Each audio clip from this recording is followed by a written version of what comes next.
충분히 상승 여력은 있다. 앞으로 미래에 대한 평가를 굉장히 긍정적으로 평가하거든요. 좀 열풍이 불었다가 그 열풍이 좀 식어가는 과정에 주가가 다시 올해 내 파업 관련해서는 지난해에도 딱 그 9월 즈음에 파업이 있었습니다. 예. 현대차 주가가 많은 재료 가치를 보유하고 있지 않습니까? 우리가 보스턴 다이내믹스 얘기도 많이 나왔고 예. 저는 이 부분보다는 현대차가 이제 해외 투자에서 대박을 터뜨린 기업이 두 가지가 있거든요.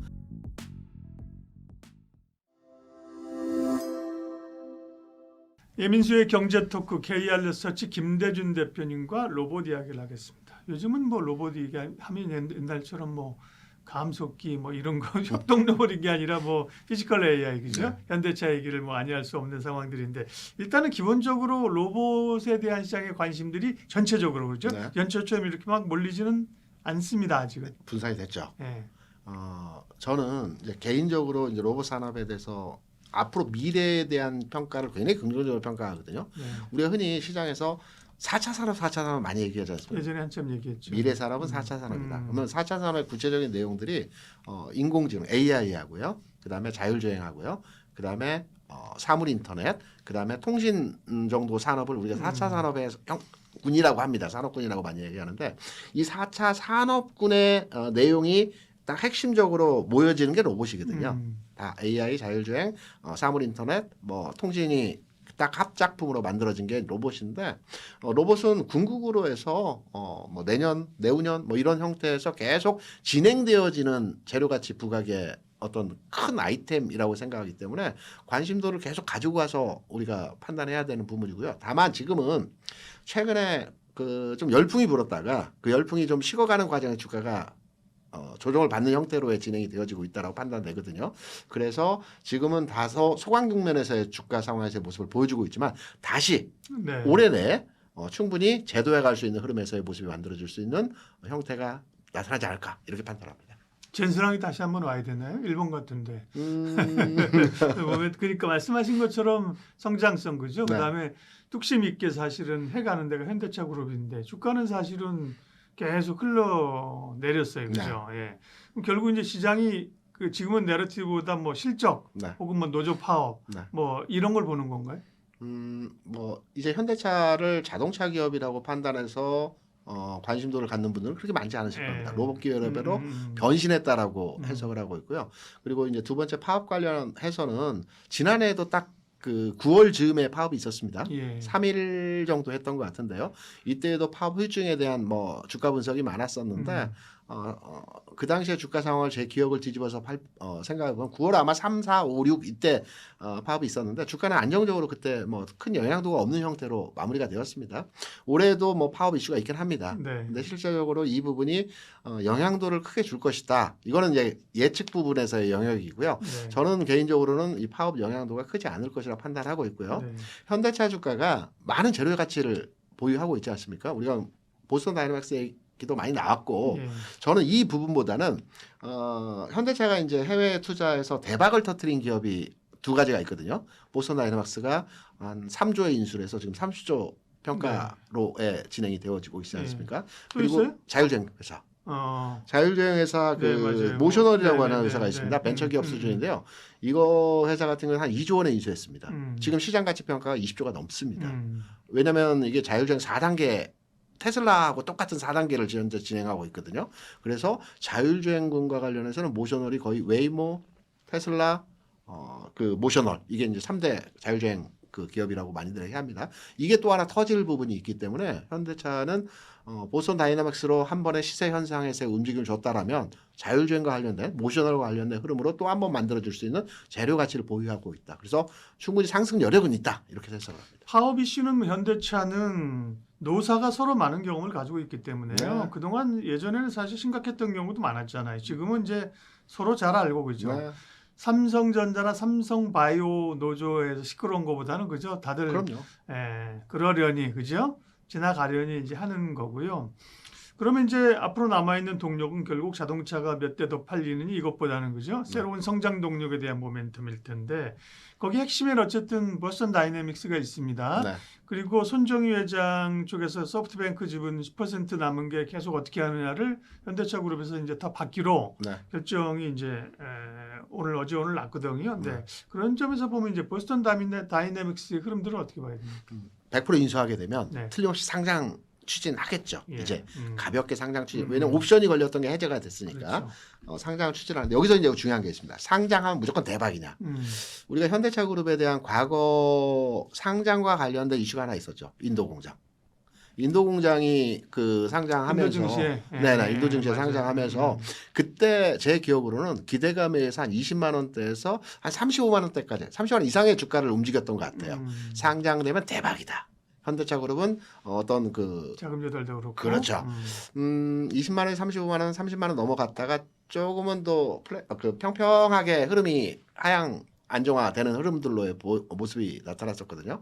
그래서 저는 이번에 보스턴 다이내믹스 상장과 관련된 일정 그리고 상장 추진, 상장 시까지의 주가 움직임은 상향화 진행으로 흐름이 나타날 것 같아요. 그런데 상장이 되고 나서부터는 주가 조금 하락할 수 있고요. 그리고 나서 자율주행 기업이 또 상장 얘기가 나오겠죠. 근데 인도의 현대모터스랑 지금 보스턴 다이내믹스 로봇을 주도하고 있는 보스턴 다이내믹스의 미국 상장이랑은 급이 다른 거 아니에요? 둘 다 자회사 개념이고요. 네. 규모도 그렇게 다르지 않습니다. 그래요? 인도 공장 법인도 이제 기존 주식에서 한 6조 정도 상장을 했던 거고요. 네. 보스턴 다이내믹스 같은 경우에도 30조 그 규모로의 시장 평가인데 이 중에 한 뭐 30% 정도 상장할 그 가능성이 있기 때문에 자금적 측면에서 거의 비슷한 규모로의 해석을 하는 게 시장에서 하는 얘기들이더라고요. 네.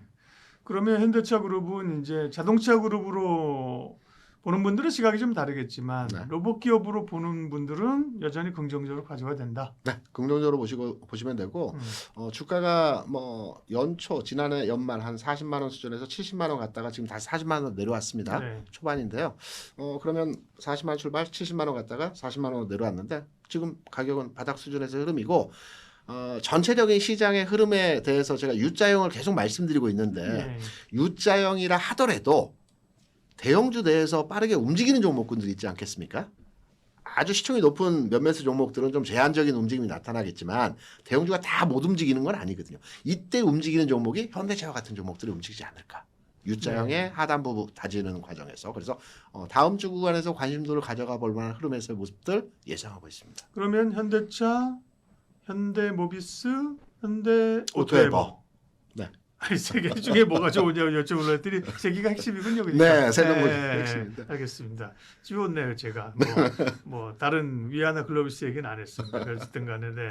그러면 이제 로봇주를 전제 현대차는 로봇 핵심 그룹이 돼버렸고 그렇죠. 네. 그런 현대차 말고도 뭐 LG 그룹도 있을 수 있고 기타 이제 기존에 이제 로봇들 있잖아요, 그렇죠? 네, 로봇주 전체를 볼 때는 이제 어떻게 포트폴리오 이렇게 이 잘 되는 쪽으로 이렇게 압축을 하고 몰아가야 돼요? 국내 로봇 관련 상장 기업이 대략 한 35개 정도 된다라고 해요. 네. 그러니까 그러니까 잘 들어보지 않았던 로봇들도 굉장히 많습니다. 딱 기억이 안 나는 종목들도 많거든요. 근데 전체 국내 로봇 산업에서의 글로벌 위상을 보게 되면 아직까지는 그렇게 높은 편이 아닙니다. 왜냐하면 중국이 글로벌리 로봇 산업에서는 거의 탑티어 수준이고요. 중국을 제외하고 보게 되면 일본의 환학이라는 기업이 로봇 부품과 관련돼서 휴머노이드 말고요. 한 전체 시장에서 한 20% 차지하고요. 국내 기업 중에서 가장 큰 기업은 HD 현대 로보틱스거든요. 비상장이죠. 네, 비상장입니다. 네. 이것도 중복 상장 얘기가 있긴 하지만 올해 안에 IPO 플랜이 아마 나올 거는 같습니다. 계속 추진하고 있으니까. 그럼 로봇주에 대한 분위기는 나아질 것 같고요. 그래서 2%이기 때문에 국내 로봇 기업의 전체적인 수준 자체는 아직까지 그렇게 높지 않다라고 보고 있어요. 그러면 여기에서 어떤 현상들이 나타나냐면 로봇주가 움직일 때 여러 로봇주가 있겠으나 앞으로 성장해야 되겠지만 글로벌 수준 내에서의 위상이 그렇게 크지 않다라고 하면 핵심주로의 압축이 되어가는 과정들이 나타나거든요. 그러면 핵심주에 그 압축되어지는 과정에서 어떤 로봇주들의 관심도가 있느냐? 우리가 흔히 로봇주 하면 레인보우 로보틱스, 두산 로보틱스, 그렇죠. 공장 그 협동 로봇은 두산, 뭐 사족 보행은 레인보우 이렇게 많이 얘기하지 않습니까? 완성한 로봇은 요 정도가 될 거고요. 그리고 부품주 내에서는 뭐 여러 종목들이 있는데 로보티지가 가장 주가의 네. 움직임 측면서도 긍정적이고 뭐 기술적 측면 또 재무적 측면도 긍정적입니다. 그래서 딱 로봇주는 현대차 그룹을 제외한다라면 요 세 종목 내에서 흐름으로 관심도를 갖는 게 어떨까 이렇게 생각을 합니다. 로봇에 대한 로보틱스, 피지컬 AI에 대한 그 기대감들은 여전하고요. 다만 이제 올해 로봇주의 상승은 말씀하신 로봇주 안에서의 패러다임을 바꾼 거죠, 그죠? 네. 그 전에는 이제 보면 뭐 의료용 혹은 뭐 협동 로봇, 네. 그죠? 닭 튀기는 로봇, 커피 로봇, 그죠? 뭐 네. 이렇게 그다음에 뭐 로봇파 이렇게 가다 그죠? 네. 패러다임 자체가 완전 피지컬 AI로 가면서 그죠? 맞습니다. 이것도 어쨌든 이 거대 플레이어들의 게임이 돼버린 거예요, 그죠? 네. 네, 이런 쪽으로 포커스를 맞춰야 될 것 같습니다. 닭 튀기는 로봇이 있었습니까? 있었죠, 닭 튀기는 로봇이요. 그렇습니까? 그래서 왜냐하면 닭 튀기면 사람이 힘들잖아요. 그 네. 뜨거운 열에서 그죠? 네. 딱 로봇이 딱 이렇게 아.